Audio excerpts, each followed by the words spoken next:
반갑습니다 여러분, 내가이TV 이반장입니다. 반갑습니다. 반갑습니다 여러분, 내가이TV 이반장입니다. 오늘은 저번 변기 설치 영상에서 잠깐 언급을 해드렸던 편심, 정심, 변기에 부착이 돼서 배관으로 물과 이물질들이 흘러 들어가게끔 연결해주는 부속, 그 부속들에 대해서 자세하게 알려드릴게요. 전 다 챙겼고요. 여러분은 두 가지만 더 챙기세요. 가시죠. 첫 번째로 저희 집 양변기에 설치되어 있던 정심이라는 아이입니다.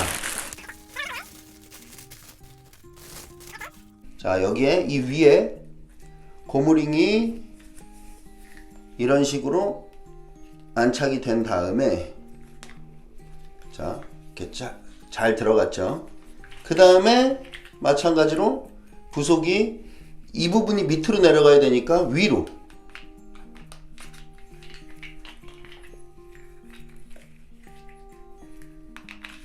이렇게 체결이 돼서 이렇게 양변기에 부착이 되면 되겠죠. 자, 이거는 이제 양변기 위쪽으로 돌출되는 볼트 부분을 이렇게 막아주는 마감 캡입니다. 이렇게. 자, 이렇게 양변기에 설치했을 때 바로 내려가게 부착이 되는 정심이라는 아이가 있고요. 그 다음 편심. 자, 편심은 어떤 때 사용하냐면 양변기의 위치를 바꾸고 싶을 때 사용하는 아이입니다. 보시면은 양변기에 부착이 되는 부분은 이 부분입니다. 이 부분이고, 이 밑에 부분이 기존에 올라와 있는 배관에 결속이 되는 부분이죠. 지금 이 편심 같은 경우는 5점짜리 편심입니다. 5cm짜리 편심입니다. 저희는 이제 물건을 구매하거나 현장에서 말할 때는 몇 점이라는 말을 많이 쓰는데, 이 제품은 5cm짜리 편심입니다. 그래서 5cm를 좌측으로든 우측으로든 대각선으로든 이동을 할 수 있는 거죠. 자, 5cm짜리 편심이 있고요. 요거는 10cm짜리 편심입니다. 지금 모양을 보시면 이 편심 같은 경우는 이 부분이 우리 이제 화장실 배관과 만나는 부분이고, 이 부분이 양변기와 만나는 부분인데, 편심을 쓰실 때는 지금 이 안에 아무것도 없잖아요. 근데 양변기 부착을 해야 되지 않습니까? 편심을 써서 우리가 원하는 위치로 이동을 시켰다면 양변기에 이 정심을 꼽습니다. 그리고 이 편심 위에다가 이렇게 넣는 거죠. 자, 근데 정말 중요한 거, 정심을 배관에 꽂을 때, 그리고 편심에 꽂을 때, 지금 잘 보십시오. 이렇게 느슨하게 들어가면 절대 안 됩니다. 화장실 변기에서 나는 냄새의 원인 중 가장 큰 게 이렇게 느슨하게 체결된 정심 때문에 냄새가 올라오고 물이 새는 상황이 발생할 수도 있습니다. 이렇게 체결이 되면 거의 100%에 가깝게 냄새가 올라옵니다. 자, 이 상태면은 너무 느슨하죠? 들어가는 게. 그래서 자, 이 부분에 100mm 파이프를, 요 지금 홈이 보이시나 모르겠네요. 이 홈에다가 100mm 파이프를 넣고 이 윗부분을 커팅을 해주는 겁니다. 아니면 더 깊이 들어갔다면 타일 바닥면에 맞춰서 100mm 파이프를 올린 다음에 그 타일 바닥면에 맞춰 잘라주는 겁니다. 100mm 파이프와 이 정심은 절대 느슨하게 결착이 되면 안 됩니다. 빡빡하게 이 정심이 들어가야 됩니다.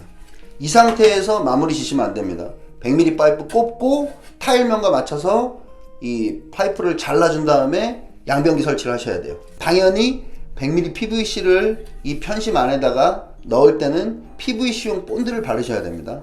자, 그리고 말도 많고 논란도 많은, 뭐 논란은 물론 우리 설비업자끼리의 논란이지만, 자, 이 비파괴 편심이라고 하는 아이입니다. 자, 이 비파괴 편심은요, 업자들끼리는 뺑뺑이 편심이라고도 부르고, 뭐 비파괴 편심이라고도 부르고, 오토 편심이라는 말도 쓰고 여러가지 이름으로 불리는 아이인데, 자, 한번 보십시오. 이렇게 밑부분에 물을 배출시키는 곳이 이렇게 뺑뺑뺑 돌아갑니다. 이 비파괴 편심이라고 부르는 아이, 이 아이는 설치를 할 때 3전까지 이동이 가능해요. 3cm까지 이동이 가능합니다. 이 돌아가는 원의 크기가 3cm입니다. 3cm. 왜 비파괴 편심이라고 부르냐면 이 아이는 바닥을 까내지 않고 그냥 앉힐 수 있는 겁니다. 되게 편하잖아요. 3cm까지 원하는 방향으로 이동시킬 수 있는 편심이다. 굉장히 편한데 왜 말이 많냐? 자, 한번 보실게요. 이 바깥에 있는 양변기와 부착되는 부분의 크기는 100mm 사이즈에 맞게 되어 있는 크기입니다. 근데 이 비파괴 편심을 통해서 오물들이 나가는 사이즈는 훨씬 작죠. 그렇기 때문에 이 편심을 썼을 때는 막히는 현상이 자주 발생할 수 있습니다. 양변기에서는 이물질이 많이 배출이 되기 때문에 100mm 배관으로 배관 자체를 해놓는 겁니다. 근데 그 100mm 배관을 이렇게 작은 구멍으로 바꾸니 막힐 수 있는 확률이 커질 수밖에 없겠죠. 그래서 저는 이걸 안 쓰냐? 씁니다. 미세하게 조정을 해서 양변기를 벽에다가 정확하게 시공을 해야 될 때라든지 아니면은 미세하게 좀 좌우로 이동을 해야 된다든지 그럴 때 이 편심을 쓰긴 씁니다. 하지만 솔직하게 말씀드리면 저희 집을 제가 직접 시공을 해서 양변기를 안 친다면 저는 안 쓸 거예요. 왜냐? 물이 시원하게 내려가는 걸 방해할 수 있는 아이인 걸 알면서 시공하는 제 입장에서 이걸 쓴다? 아니요, 차라리 저는 벽에서 좀 떨어져 있던 옆으로 조금 가든 어차피 3cm이기 때문에 저는 이 제품을 쓰지 않고 그냥 정심을 쓰던 아니면 정말 부득이하게 배관 이동을 해야 된다면 편심을 쓸 거예요. 그냥 제 솔직한 마음이었으니까. 그렇다고 뭐 제가 딴 데 가서 이 제품을 안 쓰는 건 아니고요. 조금 더 보기 좋은 걸 원하시는 고객분들이 많기 때문에 더 벽에다 붙이려고 저희는 노력을 하고 아예 애초에 배관 시공을 잘 해야 되지만 변수들이 많거든요. 타일의 두께가 두꺼워져 가지고 배관이 더 벽 쪽으로 붙는다든지 아니면 예정이 없던 젠다이 시공을 해 가지고 벽이 더 튀어나온다든지 그럴 때는 어쩔 수 없이 편심을 쓰거나 이 비파괴 편심 3전짜리 오토 편심을 써야 되는 경우가 생기기도 합니다. 자, 배관의 편심을 어떤 식으로 부착했을 때 어떻게 이동이 되는지 여러분들한테 알기 쉽게 설명해 드릴게요. 자, 준비한 편심은 5cm짜리 편심입니다.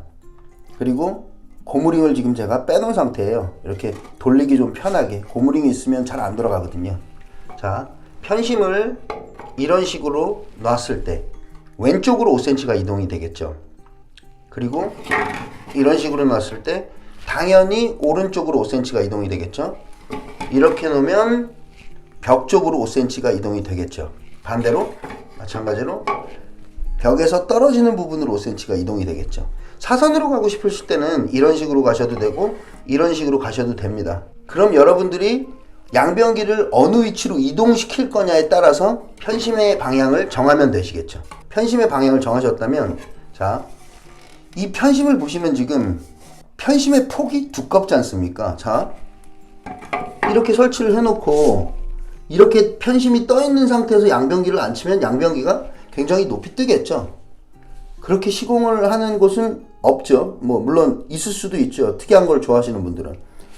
그러면 어떻게 설치를 해야 되냐? 위치를 정하셨다면 이 바닥을 편심의 두께만큼 까주셔야 됩니다.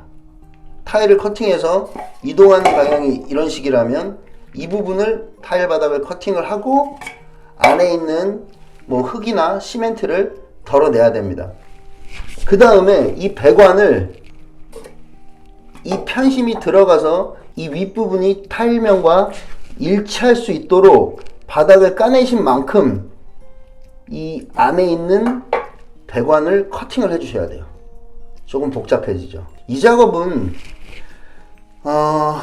여러분들이 셀프 인테리어를 하실 때 직접 하시기는 조금 번거로운 작업이에요. 공구가 많이 필요하거든요. 우선 쉽게 설명을 하면 이동할 부분이 얼마만큼 이동이 될지를 여러분이 생각을 하셔서 편심을 사신 다음에 편심이 이렇게 이동이 될 것 같으면 바닥면을 커팅해 주고 붙어있는 시멘트들을 다 긁어내 주신 다음에 배관을 자른다. 그래서 이 편심의 윗부분과 타일면이 일자가 될 수 있도록 평평해질 수 있도록 만들어 준다가 편심의 시공이었습니다. 그러면은 그 다음에 정심을 심은 양변기를 위에 얹혀서 매지 작업을 해주셔서 마감을 하면 되겠죠. 자, 편심의 시공 방법까지 알려드렸는데요. 가급적이면 여러분들이 편심을 직접 시공하시는 건 저는 반대입니다. 필요한 장비가 너무 많아요. 타일 바닥을 커팅하려면 그라인더가 필요하고요. 그라인더는 초보자들이 쓰기에 가장 위험한 손공구 중 하나입니다. 제 채널을 운영하면서 그라인더에 대해 설명을 해드릴지 안 해드릴지는 솔직히 모르겠어요. 너무 위험한 공구이기 때문에 쉽게 생각하시고 따라 하실까봐 저는 걱정이 됩니다. 그라인더를 써서 타일을 커팅해야 되는 위험한 작업이 있고요. 두 번째로 그 타일을 덜어낸 다음에 바닥이 만약에 단단하다면 바닥을 깔 수 있는 다른 공구를 사용해서 바닥을 또 까야겠죠. 일자 타격망치, 소위 다가네라고 부르는 그런 아이들로 망치로 쳐가지고 빼내도 되긴 합니다. 하지만 그렇지 않은 경우도 분명히 있기 때문에 여러가지 공구들이 많이 필요한 상황이 나올 수 있습니다. 그리고 또 편심이 들어가는 깊이만큼 잘라줘야 되는데 그 작업은 마찬가지로 그라인더로 해야 되고요. 가정에서 이 작업을 하시기에는 필요한 공구도 많고 위험 요소도 많습니다. 저는 오늘 이런 편심을 이용해서 양변기 위치를 이동시키는 방법을 여러분들에게 알려드리려고 하는 거고요. 이 편심이란 게 어떤 용도로 쓰이는지 알려드리려고 했던 겁니다. 가급적이면 셀프 인테리어를 편심까지 써가지고는 하지 않으셨으면 좋겠어요. 그래도 꼭 해보고 싶다는 분들, 스스로 내가 양변기 위치까지 이동시켜보고 싶으신 분들은 장비가 있으시고 그라인더를 어느 정도 사용할 줄 아신다면 한번 해보시는 것도 나쁘진 않을 거예요. 그렇게 어렵진 않거든요. 그리고 이 바닥을 깔 때 조심해야 될 부분 중에 하나가 방수층을 건드려서 예를 들어 2층 집인데 1층에 물이 새게 할 수 있는 경우도 있습니다. 그렇기 때문에 더더욱 바닥을 까는 작업을 하실 때, 특히 방수가 되어 있는 화장실 바닥을 작업하실 때는 여러가지 변수가 너무 많기 때문에 여러분들이 직접 하는 걸 권해드리진 않습니다. 알려드리고 하지 말라고 말씀을 드리고 있네요. 오늘은 편심에 대해서 여러분들에게 설명해 드렸습니다. 정보가 도움이 되셨다면 오늘도 역시 일당 주셔야죠. 구독과 좋아요 부탁드리겠습니다. 감사합니다. 내가이TV 이반장이었습니다.